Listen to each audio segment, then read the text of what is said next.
Shalom adik-adik, selamat hari Minggu. Apa kabarnya hari ini? Luar biasa. Hari ini masih tetap ibadah sekolah minggu di rumah ya, bersama ibu guru, juga bersama dengan kakak Alef. Halo.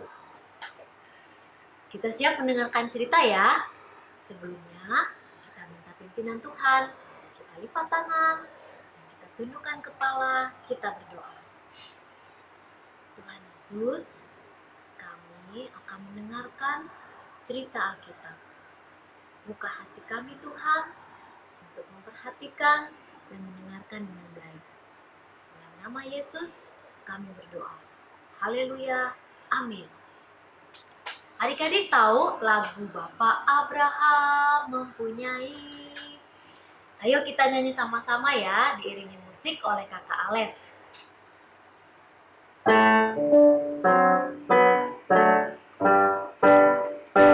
Bapak Abraham mempunyai banyak sekali anak-anak, lalu anaknya ganda juga. Mari puji Tuhan. Adik-adik, lagu tersebut bercerita tentang Bapak Abraham yang mempunyai banyak sekali anak-anak dan cucu lewat Bapak Ishak dan Bapak Yakub. Jumlah mereka sangat banyak seperti yang dijanjikan Tuhan kepada Bapak Abraham, yaitu seperti jumlah bintang-bintang di langit. Ada yang tahu jumlah bintang di langit? Ya, jumlahnya sangat banyak, tidak bisa dihitung.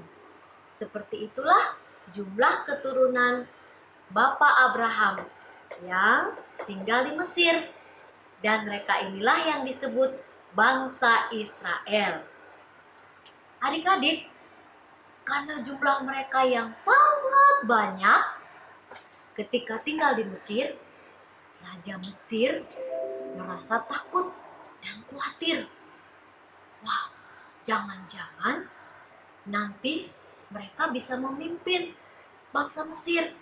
Jangan-jangan mereka juga nanti bisa melawan bangsa Mesir karena jumlah mereka lebih banyak daripada bangsa Mesir. Raja mulai berpikir apa yang harus dilakukan supaya jumlah mereka tidak bertambah banyak. Raja mengeluarkan perintah untuk membuat bangsa Israel menjadi budak. Adik-adik tahu apa itu budak? Mereka disuruh bekerja keras sepanjang hari dan setiap hari. Mereka harus mengerjakan banyak pekerjaan tanpa dibayar, tidak mendapat makanan dan minuman yang cukup, sehingga mereka menjadi lemah. Dan lama-kelamaan banyak di antara mereka yang jadi sakit dan kemudian mati. Nah, apakah jumlah bangsa Israel menjadi berkurang? Ternyata tidak. Tuhan membuat mereka tetap bertambah banyak. Lalu si Raja Mesir pun tidak puas karena keinginannya tidak tercapai. Apalagi yang harus dilakukan? Dia pun menyuruh bangsa Israel untuk bekerja lebih keras lagi. Setiap hari mereka disuruh membuat batu bata untuk membuat tembok-tembok yang tinggi dan membuat kota-kota yang banyak di Mesir. Dan akhirnya apakah mereka bertambah banyak atau berkurang? Ternyata Tuhan tetap membuat mereka bertambah dan bertambah banyak lagi. Raja Mesir semakin pusing dibuatnya. Nah, apalagi yang harus dilakukan? Maka dia pun berencana untuk membunuh semua bayi laki-laki yang lahir di keluarga Israel. Caranya, dia memanggil 2 orang bidan bernama Sifra dan Pua. Dia berkata kepada kedua bidan tersebut, "Bunuhlah semua bayi laki-laki yang lahir di keluarga Israel."